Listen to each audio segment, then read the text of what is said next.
Welcome to my channel प्रिया के सुविचार। आज की कहानी सिर्फ आपके लिए। ये क्या ताक झाक कर रही हैं? तेरा राजकुमार तेरे सपनों के राजकुमार से भी सुंदर है।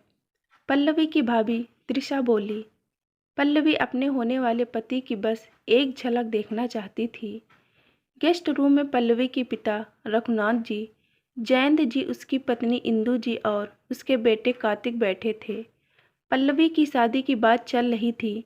पल्लवी जब से शादी ब्याह जैसी चीज़ों का अर्थ समझी, तब से अपने मन में होने वाले पति की एक रूपरेखा तैयार की हुई थी। ईश्वर पर विश्वास रखने वाली पल्लवी दिन रात ईश्वर से यही प्रार्थना करती थी कि उसे उसके सपनों का राजकुमार मिल जाए। पल्लवी फिल्मों में जब देखती कोई पति अपनी पत्नी के बालों में गजरा लगा रहा है या कोई पत्नी के पैरों में पायल पहना रहा है, ऐसे सीन में पत्नी की जगह खुद को और पति की जगह होने वाले पति को देखती। एक ही सपना था पल्लवी का अपने होने वाले पति के लिए। चाहे जैसा भी हो, बस रोमांटिक होना चाहिए। पल्लवी पर्दे की ओट में कार्तिक को देख रही थी। कार्तिक सिर्फ नाम से ही नहीं, रूप से ही ऐसा था कि किसी का भी मन मोह ले। लंबा कद, गेहुआ रंग, पल्लवी देखती ही रह गई। पीछे से भाभी त्रिशा बोली, यूं ही झांकती रहोगी या वहां चलोगी भी? चलो, पापा जी बुला रहे हैं। पल्लवी भाभी के साथ गेस्ट रूम गई। जयंत जी और इंदु जी पल्लवी को देखते ही बोले, रघुनाथ जी, हमें तो लगता है हमारी तलाश पूरी हो गई।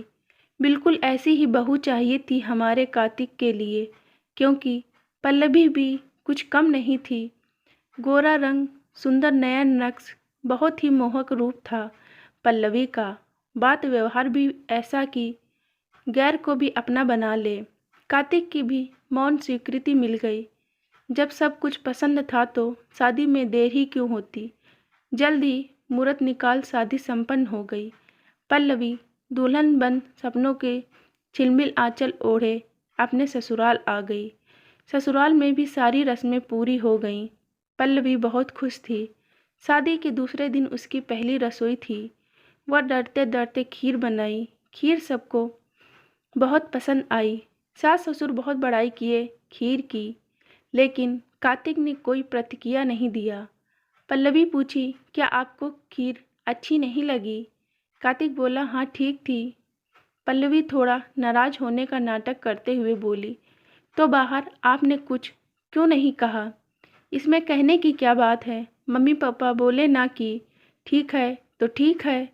वैसे भी मुझे खाने पीने का इतना कुछ पता नहीं चलता, जो मिलता है बस खा लेता हूँ। कार्तिक के ऐसा रूखा जवाब सुनकर पल्लवी को बहुत दुख हुआ। छोटा सा परिवार था कार्तिक का। मम्मी पापा, कार्तिक और उसकी एक बड़ी दीदी रमा। रमा का ससुराल दूर था, इसलिए आना बहुत ही कम होता था। कार्तिक अपने माता पिता से बहुत प्यार करता था। उसके पिता का व्यापार अपना व्यापार था।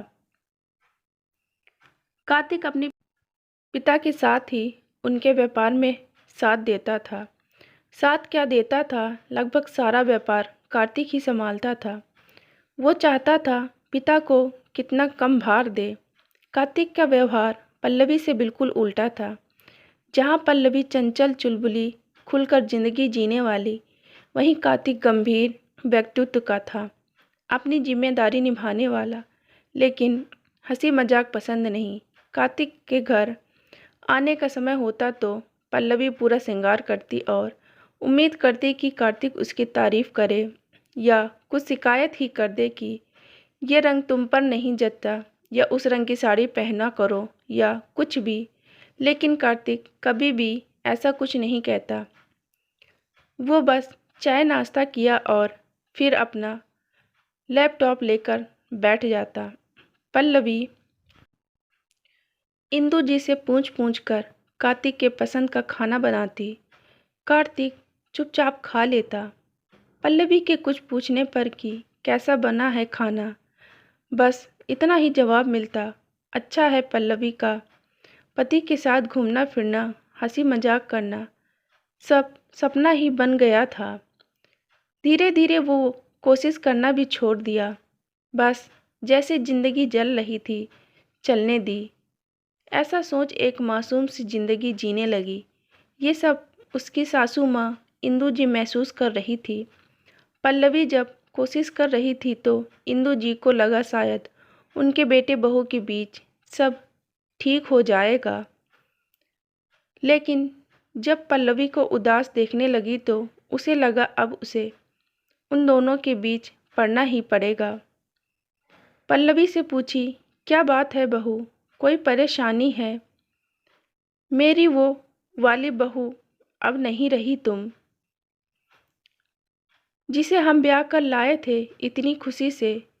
कितनी चहकती रहती थी तुम। क्या अपनी परेशानी अपनी माँ को नहीं बताओगी?